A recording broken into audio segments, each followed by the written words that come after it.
She planned to reject me and make me cry, so I exposed her texts and said goodbye live. I overheard my girlfriend talking about proposing to me. Yeah, you heard that right, her proposing. And then I heard her say, watch me say no and make him cry. That line hit like a brick to the chest. Still, I stuck to the plan and took her to the rooftop, got down on one knee just like she expected, but instead of a ring, I pulled out screenshots of her text with the guy from her gym. Loud enough for the whole rooftop to hear. I said, actually, I'm not here to propose. I came to say goodbye in front of all the people you were so desperate to impress. The entire place went dead silent. Then, applause. But before I dive into all that, let me say this. I've noticed the channel's been slowing down a bit lately. If you're here and you like these stories, hitting that subscribe button is the easiest way to show support. It's fast, it's free, and it really helps keep this community growing strong. Hey there, folks. Before we dive deeper, I just want to say thanks to everyone who's already subscribed, over 14% of you.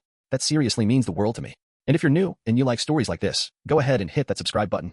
We're inching our way toward 10,000 and I'd love for you to be part of the ride. Anyway, this all went down just last Friday night, and honestly, I'm still wrapping my head around it. Never thought I'd be that guy posting a story like this online, but here we are. Brooke and I had been together for almost 2 years, 1 year and 8 months to be exact. I'm 27, she's 25. Things had been smooth between us, real good actually, and I was starting to seriously think about settling down. I'd even begun looking at engagement rings, thinking maybe I'd pop the question on our 2-year anniversary. But life's got a way of flipping your plans upside down when you least expect it. It all started on a Thursday afternoon. I swung by Brooke's place to drop off some groceries I'd picked up for her. I've got a spare key, so I let myself in like I usually do. She wasn't in the living room, but I could hear her voice coming from the bedroom. The door was cracked open, and she was on the phone, speaking loud enough that I didn't have to strain to hear. She said, I'm telling you, Mia, he's totally gonna propose soon. He's been acting all weird and super secretive lately. That stopped me in my tracks, right there in the hallway. I realized she was talking about me.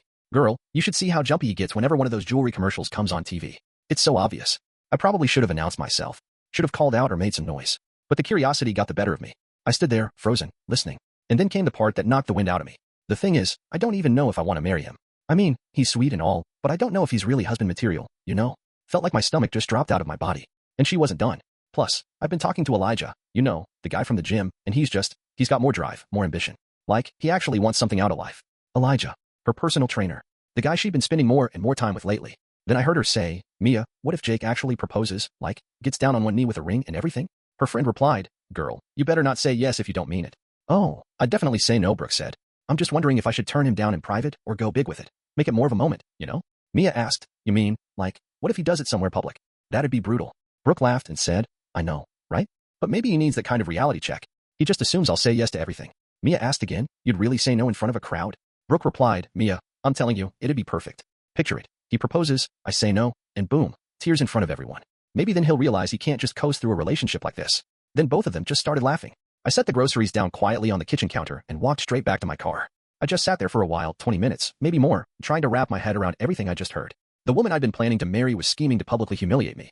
She was already texting some other guy and thought making me cry in front of strangers would somehow teach me a lesson. That night, Brooke acted like nothing happened. Sweet as ever, cuddly, saying all the right things. Jake, you're such a good boyfriend, she said with that usual smile. I feel so lucky to have you. But all I could think about was her voice in that bedroom, laughing with her friend about how good it'd feel to watch me break down in public. Then came Friday morning. Brooke was in the shower, and her phone lit up on the nightstand. A text from Elijah. Can't wait to see you tonight. This is gonna be fun. She left it unlocked without thinking twice. I picked it up and started scrolling through their messages. Elijah had written, so tonight's the big show? Your boy finally makes his move. Brooke responded, that's the plan. Mia's cousin got us into that new rooftop bar. It's the perfect spot for maximum embarrassment. Elijah replied, you're evil. I love it. Then she said, he needs to learn that just because we've been together doesn't mean I owe him a yes. And Elijah ended with, can't wait to comfort you afterward. Huh? Brooke replied, oh, I'm sure you will. I snapped screenshots of their whole chat thread and sent them to myself before wiping all traces of it from her phone. There were tons of messages going back for weeks, not flat out sexual, but definitely crossing a line. Emotional cheating, no doubt about it. They talked about meeting up, working out together alone, having deep late night convos about their connection. It was all there in plain text. Later that afternoon, I was at work when Brooke called me, all chipper and bubbly like nothing was wrong. Jake, she said, all excited. Guess what? Mia's cousin works at that new rooftop bar downtown, you know, the one with the killer view of the city? She can get us in tonight. I know it's super last minute, but I really want to go. All my friends will be there. And there it was, she was setting the stage for the big moment. The one where I'd get down on one knee, and she'd crush me in front of a crowd. Public humiliation, just like she and Mia had joked about. Sure, babe, I told her. Sounds like fun. Really? You're not too tired or anything? Not at all, I said. Let's do it. She squealed. Yay, it's gonna be such a fun night. I spent the rest of the workday trying to figure out how to handle it. I could have confronted her in private, but I knew how that would go. She'd lie, deflect, make it about me. I could have just ghosted her and not shown up at all, but that would only delay everything. So instead, I decided to flip the script. Give her exactly what she had planned, just not in the way she expected. That night, I picked her up at 7. She looked absolutely stunning, which somehow made it all sting a little more. Jake, you look so handsome, she said as she got in. Ready for a great night? Yeah, I told her. Let's make it one to remember. The rooftop bar was lively but not too crowded, just enough of a scene. Cool vibe, great music, and an incredible view of the city lights stretching out across the skyline. Brooke lit up as soon as we stepped in, immediately waving to her crew. There's Mia. And Harper. Oh, and a few folks from my gym. That's when I saw him, Elijah. Built like a linebacker, tatted arms, wearing a tight shirt that showed off every rep. He gave Brooke a little nod and then looked at me with a smug, knowing smirk. Like he was in on some inside joke. We grabbed a couple drinks and started mingling.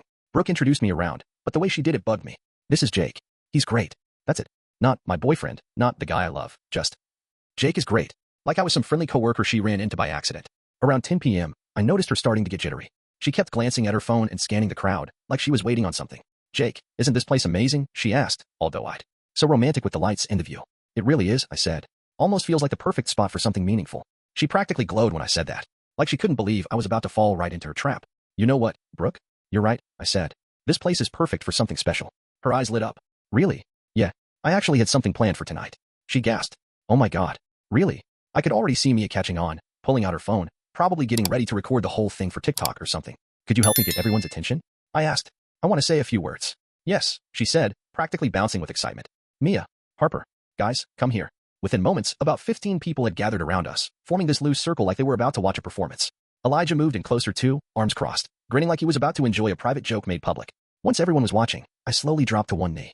Brooke gasped and clapped a hand over her mouth, all fake shock and giddy surprise. Her friends started whispering and giggling, phones out, ready to catch the moment. I looked up at her and said, loud enough for the whole group to hear, Brooke? Yes, Jake, she replied, breathless. But instead of pulling out a ring box, I pulled out my phone. I'm not here to propose to you. Her face twisted from excitement to pure confusion. I'm here to say goodbye, in front of everyone you were hoping to impress tonight. Her smile fell right off her face. What?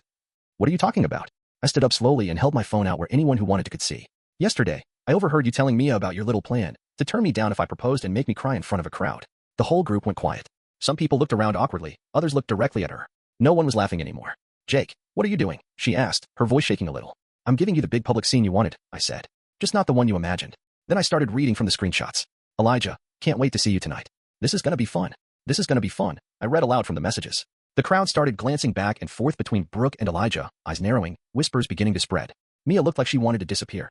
Brooke, is this for real? Someone murmured. You're evil, Mia said, shaking her head. I love it. But the mood was shifting.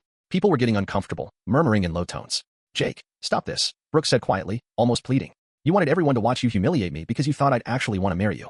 Well, I shot back. Now they're seeing who you really are. Jake, please, she said, trying to calm things down. Let's talk about this privately. I laughed. Why? You didn't want privacy when you were planning to embarrass me in public. No, that's not what I meant. He needs to learn that just because we've been together doesn't mean I owe him a yes, Brooke interrupted. A few folks in the crowd made disapproving noises, shaking their heads. Mia looked shocked. Brooke, he really said all that? It's taken out of context. Brooke tried to defend herself. What context makes planning to humiliate your boyfriend sound okay? Harper asked, not buying it. Elijah tried to edge away from the group, but with so many eyes on him, there was no slipping out unnoticed. He was talking about comforting you afterward, Brooke protested. One older guy stepped forward, nodding firmly. Good for you, man. Nobody deserves to be treated like that. Others around him started agreeing, murmurs of support building. I turned to Brooke. We're done. You wanted to publicly reject me? Consider this my public rejection of you. No, Jake, I wasn't really going to do it, she said, desperation creeping into her voice. I was just venting to Mia. You planned all this tonight to embarrass me, I said. You brought Elijah here to watch you plot this whole thing. That's not true. The texts are right here. Everyone can see them. Mia stepped forward, looking almost ashamed. Brooke, I told you this was a bad idea, Mia said quietly. I didn't think you'd actually go through with it. Mia turned to me. Jake, don't hate her. This is really messed up. You've been nothing but good to her. A few people in the crowd nodded. Then some started clapping slowly. Elijah finally spoke up. Yo, this is way too intense for me. I'm out. Brooke, wait. She called after him, but Elijah was already walking off, not interested in sticking around for the fallout now that things had gone public. Brooke looked around, tears streaming down her face. Jake, please. I made a mistake, she sobbed. I love you. You love me. I asked, voice low. Is that why you plan to humiliate me for your own entertainment? I was just confused, she said. No, Brooke. You weren't confused. You were cruel. And now you got caught. I scanned the crowd one last time. Thanks for your attention, everyone. Have a good night. More people started clapping. Not everyone, but enough to drive the point home. I started toward the exit. Brooke followed, still crying. Jake, wait. Don't leave like this. How should I leave? I asked. After you publicly rejected my proposal like you planned? I wouldn't have done it. I changed my mind.